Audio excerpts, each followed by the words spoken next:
I think physical activity in public health has, depending on how you look at it, a very long, proud history, but not a terribly deep one until the last 2 or 3 decades. But I hope that the field is sufficiently established that it's now in a position to transition to the next level. So I'm going to present this in sort of chronological order in 3 waves, and I'm going to first of all point out that the idea that physical activity is important to health is by no means new. The Greek scholars knew it. They wrote about it. I don't think they were doing science the way we would sort of define it these days, but they obviously knew from their own experience and the experience of the people around them that physical activity mattered to health. But I'm not sure that the whole idea of that relationship went a lot further for quite a few centuries. What I'm going to do here for the next few minutes is tell you at least how I view the origins of this field, this physical activity public health field. I'm going to tell you about what I think are some of the important accomplishments in this field over the last 2.5 decades. And then I'm going to tell you that we're not where we ought to be, not where we need to be, frankly, not where the public needs us to be. I think a fair amount of thought is going into what's it going to take to accomplish what we need to accomplish. And so I'm going to tell you right now that for all the good things that have happened in this field over the last several decades, and there are many of them, and I'm going to tell you about them here in the next few minutes, we have not moved the dial in the desired direction on population-level physical activity. And we've got to accept that. Okay, we've got to own it. We've got to say for all the good work that we've been doing, and I think there are a lot of good things that have been accomplished and that can pay off. And I think, I'm an optimist, I think they will ultimately pay off. We've got to be realistic and understand that our society really hasn't increased its activity level at the population level that we can detect at least yet. And I'll tell you how I interpret that as we go along. So where did this all come from? Well, I think of this as sort of a field that kind of evolved from 2 more or less independent tracks. I think there were people, as early as the early 20th century, very early in the 1900s, who were beginning to do science on exercise. And the field of exercise physiology got off to a very fast start. August Krug, who's a Dane, got the Nobel Prize in 1920, studied blood flow patterns during exercise. And only 2 years later, A.V. Hill, who was a Brit, won the Nobel Prize for his work on energetics and skeletal muscle. We haven't had another one since, so it's been a long dry spell here. I hope somebody in our field will get one again. But people were studying really the physiology of exercise quite a long while ago. In this country, there was something called the Harvard Fatigue Lab, which had a finite lifespan. It was a group of people really studying exercise physiology at Harvard and Boston. It operated for about 20 years, and then it shut down. But a good thing happened, and that was the people that had worked in the Harvard Fatigue Lab got jobs elsewhere. And they sort of migrated to universities around the country and sort of transplanted and established research programs related to exercise. And I think that, at least in academia in the U.S., the field started to grow from that point. So that was going on. Among public health researchers, there was the growing interest in understanding from an epidemiologic standpoint how physical activity might be related to health. And I think many of us in this field take our origins back to Jeremy Morris, who before he got interested in studying physical activity was a very highly regarded epidemiologist in the UK. and did the seminal early kind of worksite occupational physical activity studies, compared London bus drivers with conductors.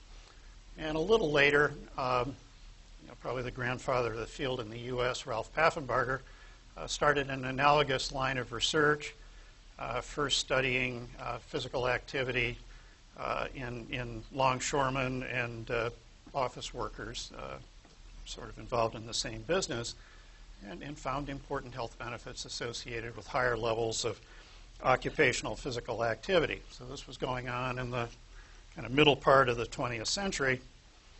Paffenbarger's work continued on, and he, for a long time, conducted a series of studies in alumni of Harvard College.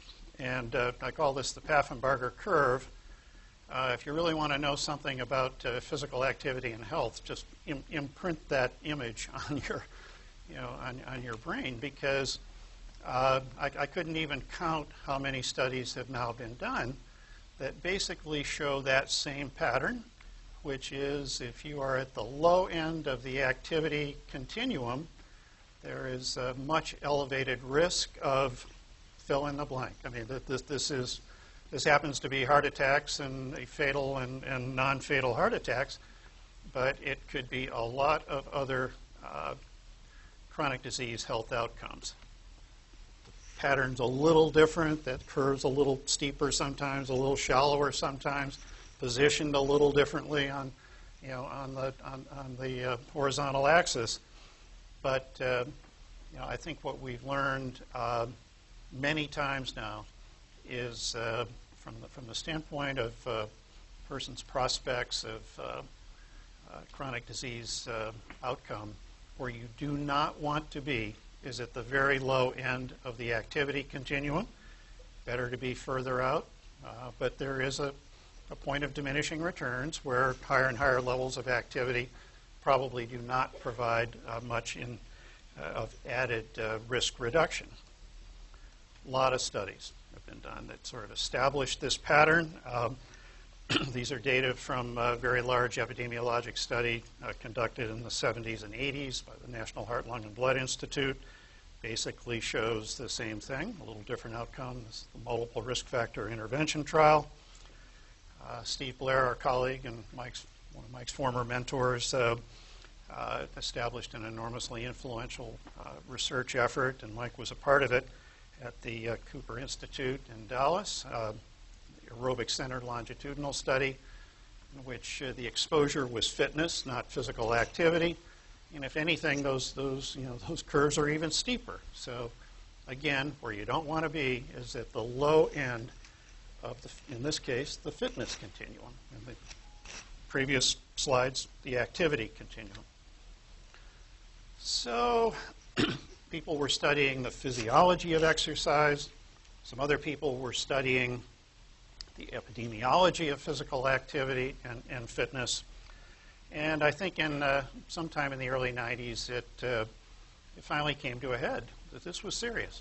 And a few people like myself were kind of thinking, when is this going to happen? When are people going to start paying attention to the data and acting accordingly? But in the 1992, what I think really opened the floodgates was the publication by the American Heart Association of its statement on exercise.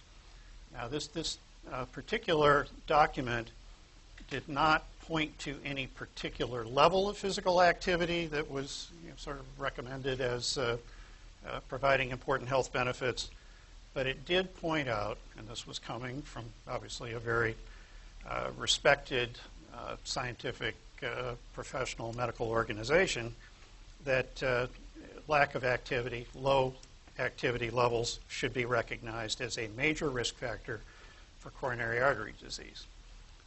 I personally thought that was overdue, but I'm glad it happened because I think it opened the floodgate, frankly, for a lot of kind of pent-up need and energy. So the field was developing scientifically. But even though public health practice hadn't really embraced physical activity at that point, It didn't mean that some highly visible people hadn't. And when I was a kid, pretty vividly remember Bonnie Pruden, who was an advocate for activity and fitness in mothers and babies. And I know there are people here at UB that study activity during pregnancy and outcomes in babies. Bonnie Pruden, I think was probably ahead of her time, but I remember sort of images of her with babies on the mat, kind of moving them around and orienting them to activity. This was really where from a population standpoint, the leadership was coming in terms of endorsing physical activity and its important health benefits to the population. Mike mentioned that I spent some years at the University of Oregon, and Bill Bowerman was the track coach there. He took a little leave of absence, went to New Zealand, really to learn about how the New Zealand middle distance runners were training. But while he was there, he saw something that struck him, and it was average people out on the street running, which, today, most of you have grown up in a world where that's no big deal, right? You see it all the time. Didn't see it all the time, believe me, in the 50s and 60s. And so he came back from his little leave of absence and visit to New Zealand, and he and his personal physician, Wally Harris, wrote a book called Jogging, which nobody in the U.S. had ever heard of up to that point, and it sold about 1 trillion copies. And, they say timing is everything, right? And for some reason, this sort of hit a nerve at the right time. And there were probably other seminal events in sort of kind of beginning to move population-level physical activity, but this was probably an important event. And then Ken Cooper, in the 60s and early 70s, published a series of books. He was an Air Force physician that got out of the Air Force, started a clinic and kind of companion research institute in Dallas, and just based on his personal practice experience, I think came to believe that in the important health benefits of physical activity. In my opinion, the guy is one of the great health educators in the history of public health. He could write a book, a very charismatic presenter. Frankly, his recommendations were, at that time, ahead of the data, but in retrospect, pretty much on the money in terms of what we now know is probably a reasonable dose of physical activity, and he was able to communicate it to the public in a very effective way, and probably launched a lot of what now has come to a much more mature approach. There was also clinical activity developing at about that same time. The American College of Sports Medicine in the mid-70s began publishing on a 5-year revision cycle its guidelines on exercise testing and prescription. And I'm going to point out something to you in this table. These are the first 4 iterations of that document, which really emerged out of clinical exercise physiology. It was work with cardiac rehabilitation patients and in some cases healthy people that were involved in controlled exercise training studies. A lot of people in this room will know what this means, but note that in 1975, the approach that was recommended was aerobic activity 3 to 5 days per week, 20 to 45 minutes, at 70 to 90% of functional. You know what that is? You know what 70 to 90% of functional capacity? That is very intense exercise, and I'm going to bet not a lot of people in this room exercise for very long at that intensity. Now you might, there are a few athletes in here, you might, but that's intense. So that kind of tells you where the field came from, right? We started at the high end of the intensity continuum because that's where the research was. That's what we knew, quote, worked, right? That's where it was. But note how that intensity, recommended intensity range changed over that first few cycles of the ACSM guidelines. Well, it pretty quickly dropped 50 to 85, stayed there, then 40 to 85. Now, 40% of functional capacity is the equivalent of, that's moderate intensity, and it's the equivalent of brisk walking. So even in these clinical guidelines, that changed. And I think it changed because people were beginning to put the epidemiology together with the exercise physiology and trying to make sense out of how those two kind of fields and their findings could fit together. So that's phase one. Okay, started a long time ago. I think developed with a series of scientific activities and really public communication efforts that took us up to about the mid-90s. Mike was kind enough to mention that at that point I was involved in a project that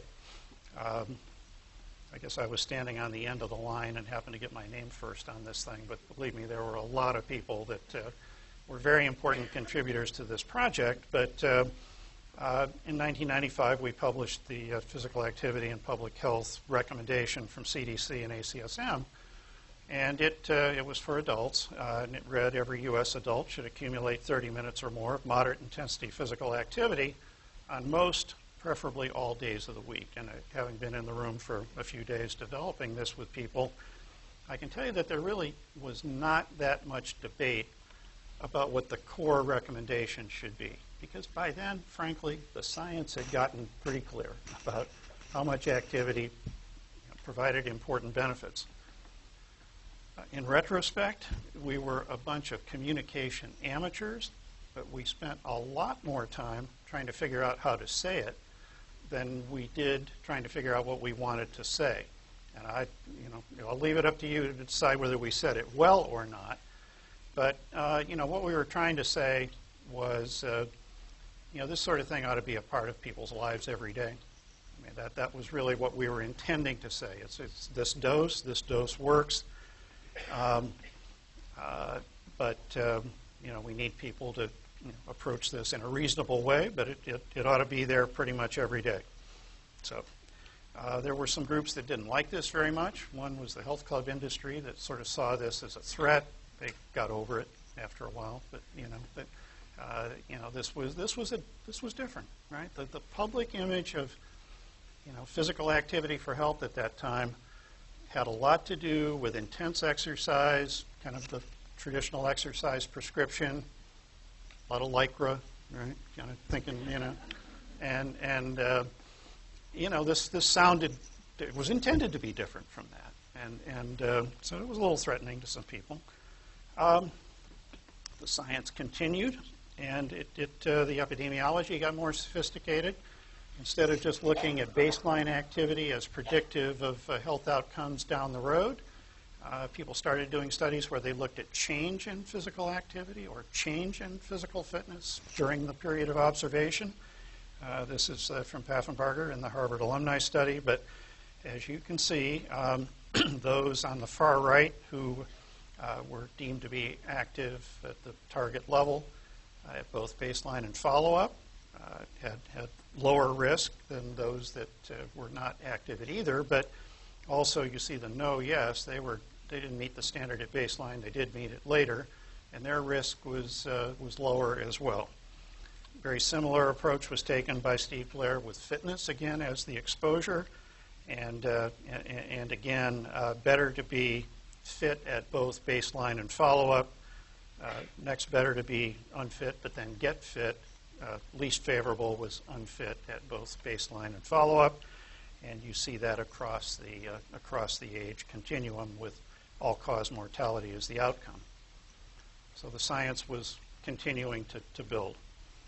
In 1996, I still like to call it the first Surgeon General's report on physical activity and health. We're still waiting for the second one. Call your congressman, okay? And think about what we did with tobacco, right? It wasn't one Surgeon General's report on smoking and health. It was a bunch of them, one right after another for a long time. And you know, this is, in a way, I think, an example of the priority that we have given to this issue. But nonetheless, in 1996, the first Surgeon General's report on physical activity and health was a very seminal development for this field because it put, for the first time, the federal government on, you know, kind of on the base to, you know, to support that claim. Sort of a period of, you know, I think, consolidation and additional activity, and then, as Mike mentioned, in 2008, we had the first federal physical activity guidelines. This came, I guess, probably at least 20 years after the first dietary guidelines. It's the same office at the Department of Health and Human Services that develops both of these. And this, again, was another seminal step in, I think, establishing physical activity in the public health infrastructure in this country. Important content in that report, I think, was, I'm not going to read all these, but it basically put the government on record as saying that higher levels of physical activity, that there's strong evidence that higher levels of activity reduce risk for early death, heart disease, stroke, type 2 diabetes, on down the list. Okay? And we kind of knew that, but it's important that the federal government endorsed that conclusion. I work primarily on the kids part of that federal guideline and effort, and there we found strong evidence for higher levels of activity producing better fitness, better body composition or weight status, better bone health, and better cardiovascular and metabolic health biomarkers. That all led up to the actual guidelines themselves, and the adult guideline is put together with a little different language, but it's basically the same guideline as I showed you earlier from the CDC ACSM recommendation, phrased here as 2.5 hours of at least moderate intensity or less time at higher intensity, but again, aimed at most days of the week. The guideline for kids is 60 minutes a day. And I'll have to say, you know, as Mike mentioned, we're in the process of reviewing and revising the guidelines right now for new guidelines that will be released about a year from now. And I don't know if this is true. You may or may not agree with me. It may be that the kids guideline, maybe because it's an hour, and an hour is easy to remember, I don't know, almost feels like this guideline may have penetrated out there a little better than the, you know, the adult guideline, which kind of reads more in a more complicated way. But, you know, the youth guideline's been taken up. NFL Play 60. I know nobody here watches NFL. I'm not going to the Bills, I'm sorry. But still a Bills fan after all these years, long suffering as that may be. But you know, every time you watch an NFL football game, you'll see the logo on the field, right? NFL Play 60. That didn't come out of thin air, all right? That came from this guideline. So it's gotten some penetration, I think. Guidelines are in process right now. As Mike mentioned, I'm serving on the Physical Activity Guidelines Advisory Committee. It's a very, I doubt that you'd want to listen in, but you could if you wanted to. It's pretty boring stuff, I think. But it is a very public process. The committee's been working for about a year. We've got a few months to go. In early next year, the committee will be disbanded. It'll turn its report over to the folks in the Department of Health and Human Services, and they'll craft the next iteration of the guidelines and the communication effort around it. Mike mentioned the National Physical Activity Plan, first iteration of which was released in 2010, and I'm going to come back to. I'm not going to say much about it right now. I'm going to come back to it a little later, but something that's consumed a lot of my time in the last decade or so. Midway between the development of the first federal guidelines in 2008 and the upcoming ones in 2018, a physical activity guidelines mid-course report was released that focused on activity in kids. A couple of years ago, we had a Surgeon General's call to action, which is not quite the same thing as a Surgeon General's report, but nonetheless important, and provided a strong endorsement for walking as a form of physical activity, and clearly it's the most prevalent one. We've made progress in establishing surveillance systems for physical activity. Not enough, as I'll say later, but we certainly have a start. We have the Behavioral Risk Factor Surveillance System, which is a telephone interview system that is administered to randomly selected adults on a periodic basis. We have the Youth Risk Behavior Survey. I'm going to bet a good many of you, when you were in high school, may have provided information for YRBS, but it's a very large self-report instrument that does provide some information on kids' activity levels as they self-report it. And I'll have to say, from both a scientific and a practice standpoint, I think one of the really important developments in this field has been the advent of accelerometry, objective motion sensors, which are being used now to measure physical activity, both in research and in surveillance systems. And Haynes has used our big federal health surveillance system has used accelerometry in the last 2 cycles. And having worked with accelerometry a lot, it's not perfect. It has its limitations for sure. But I think it has given us a methodology that takes some of the subjectivity out of measuring this particular behavior, which is always a challenge. So we've done that with adults, have done and are doing it with kids. And I think maybe we've gotten a little more sophisticated in trying to demonstrate the relationship between activity and its overall impact in public health by applying the population attributable risk approach to looking at this. And I'll have to say, one of the frustrations I think people like me that work in this physical activity public health arena have is we don't feel like physical activity gets its due. Not far from the only public health priority. You don't find many people that would say physical activity has no impact on health. We've won that battle. I mean, I think people do understand that it's important to health. I don't think a lot of people understand how important, and these population attributable analyses are one way to come at that. So we're talking about a lot of premature death and disease and disability associated with low levels of physical activity. And about 5 years ago now, I'm in Lee, and what I think was a tour de force. I really tried to study this across the globe. And this is what she reported is the percent of disease burden caused by inactivity worldwide for a range of problems. And inactivity accounts for a lot of non-communicable disease outcomes. So it's a big problem. It's a worldwide problem, and it's spreading. It's spreading to societies where it probably wasn't a problem 30, 40 years ago. It's increasingly a problem as automation and changes in society spread. For a while now, we've been trying to figure out how to intervene to increase physical activity in large groups, populations, and I think we've learned some things. Got a lot more to learn.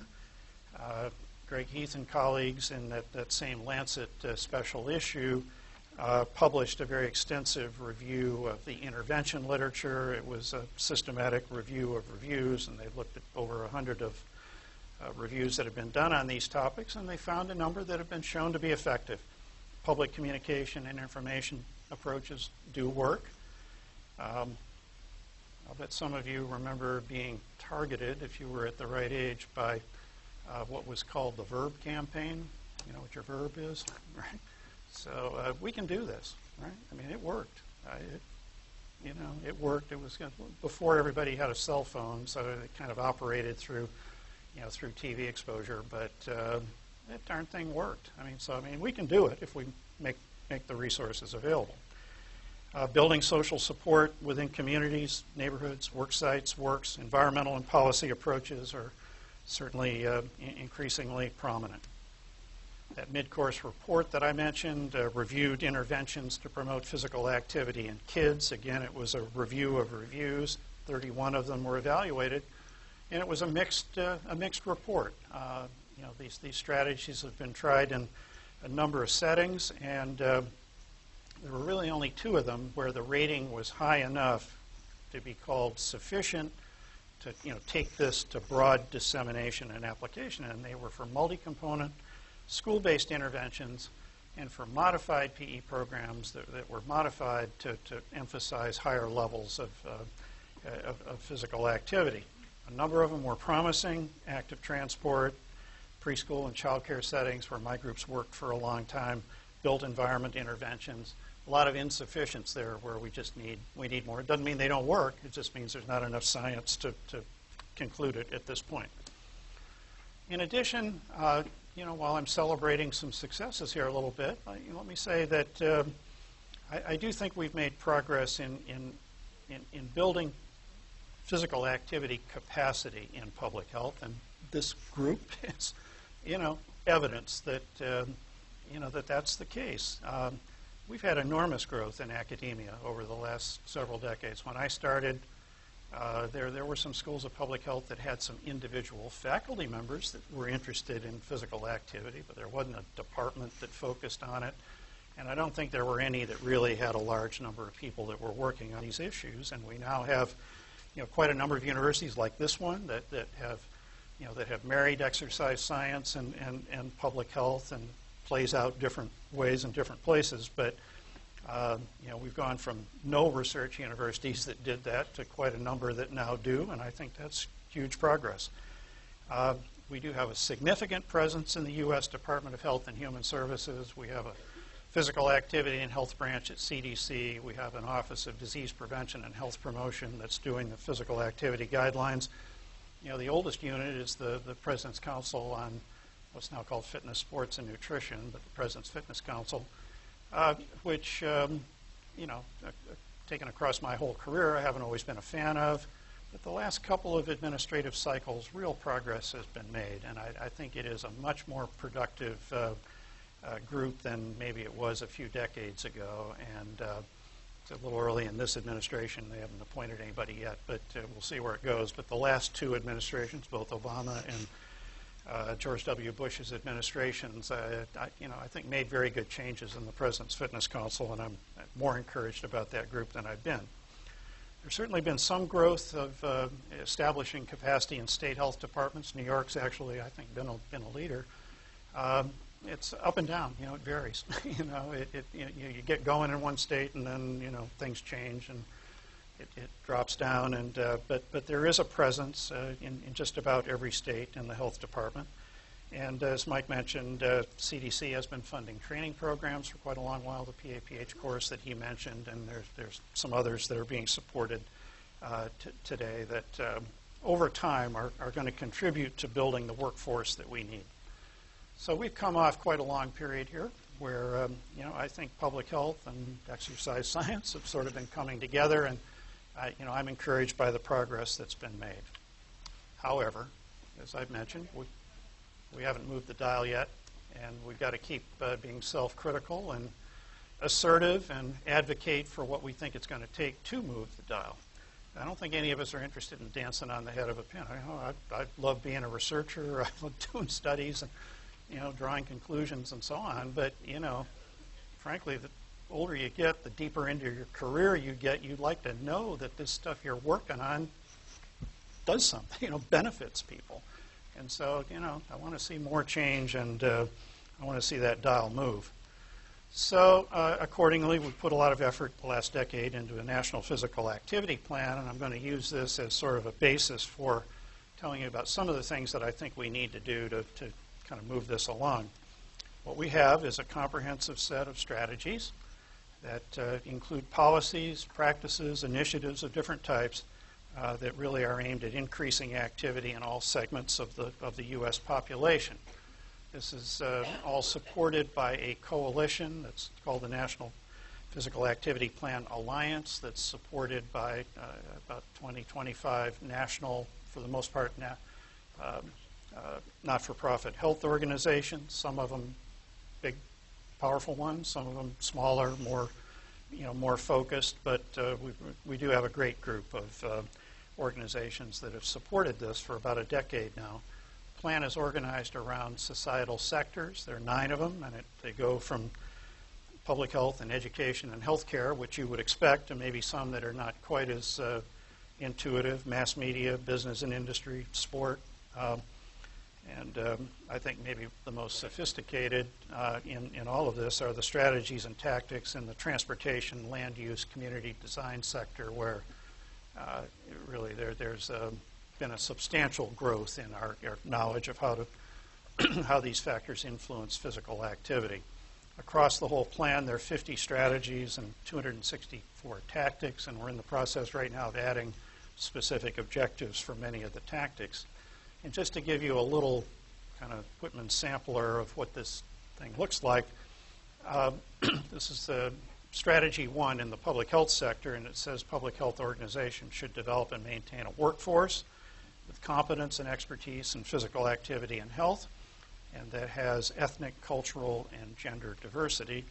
And I'm going to show you just, I think, 3 of the tactics under that strategy. One is promote efforts by CDC, professional societies, academic institutions to provide training, capacity building in the use, adaptation, and evaluation of evidence-based physical activity. We need more people that know how to, that are, educated in what we know about how to do this and are prepared to go out and put these things in place.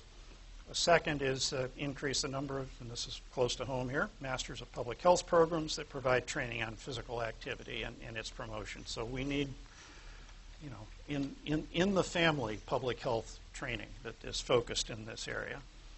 Another is support creation of a physical activity and health unit in each state, health department that functions as part of an integrated, coordinated approach to chronic disease prevention. We really don't have that in very many states at this point. We've got people. Most states, there's somebody there that would answer the phone if you called and said, "Give me the person that works on physical activity in your department." But we don't really have critical mass in very many states. In putting together the current iteration of the national plan, a lot of consideration was given to identifying a handful of very high priority, overarching initiatives that we think should be taken, and I hope we'll get some of these done before the plan is updated the next time. We've had a federal office of smoking and health for a long time, and in public health, I don't think there's a lot that we can be more proud of than what's been pulled off in this country in the tobacco use area. I mean, we're talking about an addictive behavior that, hard to change, and the change that's been made in that area is just remarkable. But there are reasons why it's happened, right? We've invested in it, and we've done the things that it took to do it. And if we're going to move this behavior, we're I think, going to have to do the same thing. So take this as symbolic or put it in quotes, but we have a bunch of very fine people that are in the physical activity and health branch at CDC. We think we need a bigger, more prominent, probably pan-agency entity analogous to the Office of Smoking and Health for the physical activity and health issue. Next, I pointed out some of the resources that we have in surveillance. A core public health function is monitoring what's going on in the population in key areas. And when it comes to physical activity, we know some, but I describe it as Swiss cheese. I mean, we've got some good resources, but there's an awful lot that we don't know, and we've got to, we've got to move forward with this. In particular, we know very little about community level programming. What's going on out there? We know things are going on out there, but there really is no monitoring or oversight. The one exception has been something called the School Health Policies and Programs Survey, SHIPS.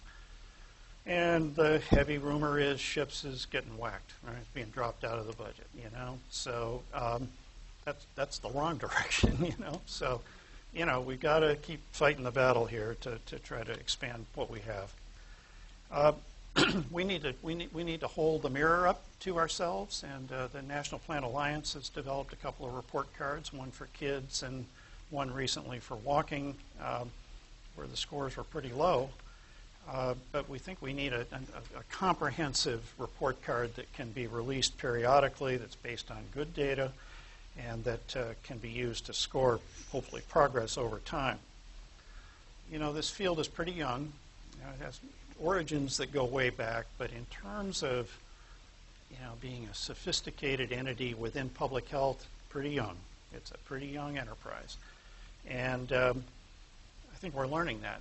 I think we've learned that areas that are more advanced know more about how to develop policy and advocate for it. Right. So in physical activity in public health, it's kind of been a fairly small group of people that some of whom have been doing the science, trying to think about developing policies, and then going up, walking the halls in D.C. and advocating for it. Well, that in more advanced fields, that's not how it happened. The researchers do research, the policy developers develop the policy, and then the advocates advocate. And so we need, in this field, we need more wallet.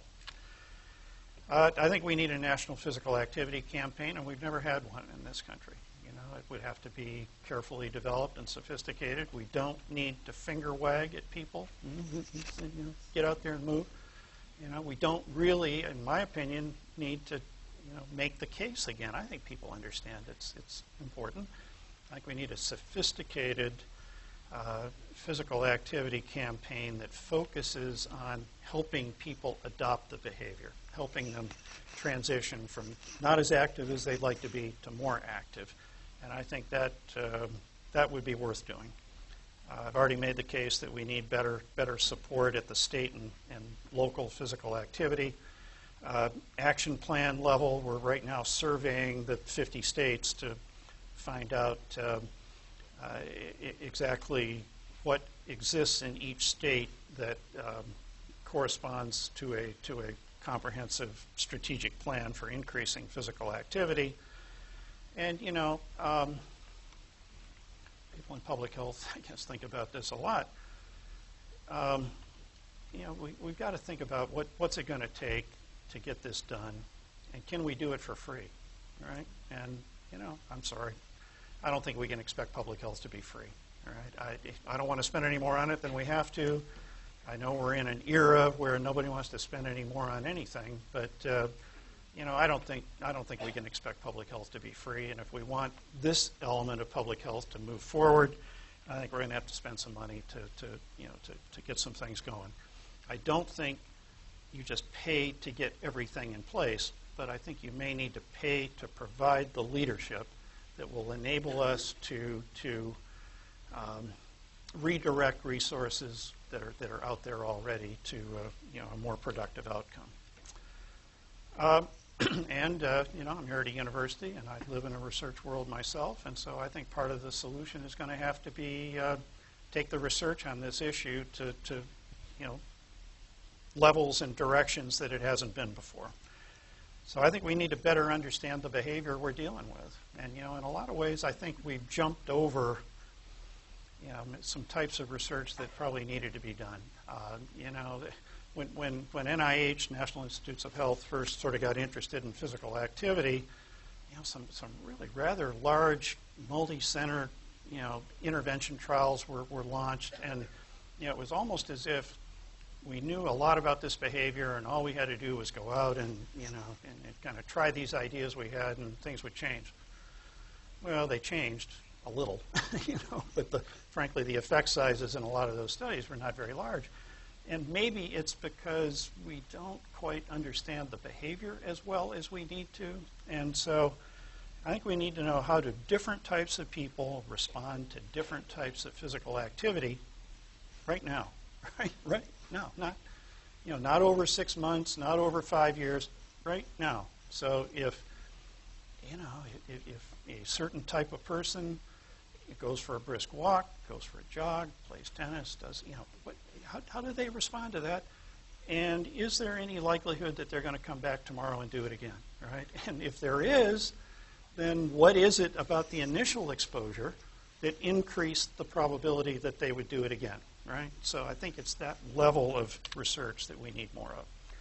I think we need to better understand how to communicate physical activity messages, both to the public and to policymakers. I think a lot of us that have been trying to do this have a sort of a latent concern that I'm not sure we're getting through to people. I'm not sure they're hearing what we're saying, and so I think we need sophisticated communication research around this issue so that when we're talking to legislators or we're talking to people in the public or we're talking to policymakers in whatever sector, we'll have a good sense that what we're saying is going to be well understood and hopefully appreciated by the listener.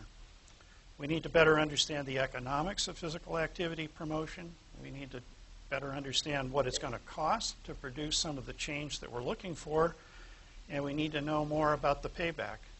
What for a given investment will produce a given health outcome. And of course, a lot of people are concerned these days, understandably, about the cost of health care. And we need to understand,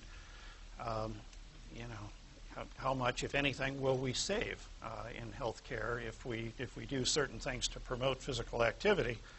And I can tell you that a lot of legislators and a lot of legislative staffers, that's the first question they've got is, okay, what's this going to cost, and what are we going to save, and when are we going to save it?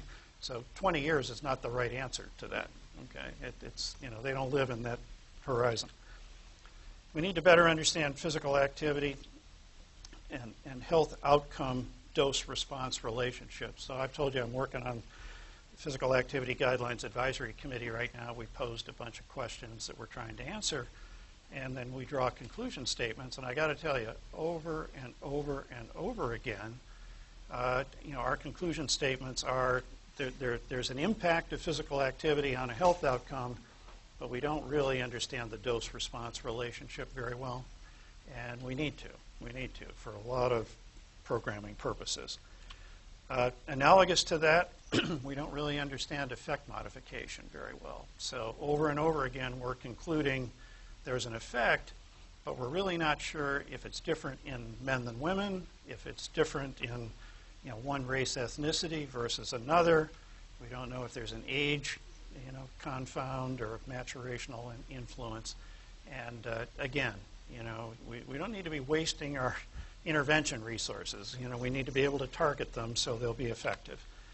And we need to better understand how to intervene to increase this. I think we need more what are called efficacy studies, very focused studies, so that there's some arrows in our quiver that we pretty well know will work. And then maybe we can take a few good arrows and put them together and produce big change out in big field studies. We need policy intervention. We need to be able to tell policymakers, if we do this, this will happen. We've got to be able to make that case. As Mike mentioned, we need dissemination studies. We've got some good ideas, but they don't necessarily, spread on their own. And we've got to figure out how to spread them. And frankly, one thing that's always fascinated me is there's some great ideas that come along that do spread on their own. They don't usually come out of research programs or labs, but they, one I love is Girls on the Run. I've been a runner all my life. I love Girls on the Run. There's probably people here that know about that program. That didn't come out of a lab. That came out of Molly Barker's head, and it has spread like wildfire all over this country and a few other countries. So why? Why did that happen? Great program, spread. We need implementation research. We need to know how to implement these things in the field, and heaven knows we need to figure out how to do this effectively in disadvantaged subpopulations where the need is tremendous, and those are the hardest places to do it. I live in this world. You don't really want to launch a study and do it in a setting where it's just going to be like pulling teeth to try to figure out how to implement the study. But we've got to do that because that's where the need is the greatest, and the challenge is certainly tremendous. So to conclude, I think this has evolved in a couple of phases so far, and I think we're transitioning to the next one. I think we have a very long, proud history. I think over the last 2 or 3 decades, there have been some seminal steps forward. Progress has been made. Physical activity has gone from nowhere, out in the cold in public health, to a significant presence in public health.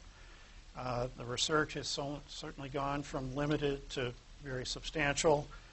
I think the field is maturing, and I think we're ready to transition to the next phase, which is one where I think we'll be able to mount a much more sophisticated public health effort, and one that will actually move that dial.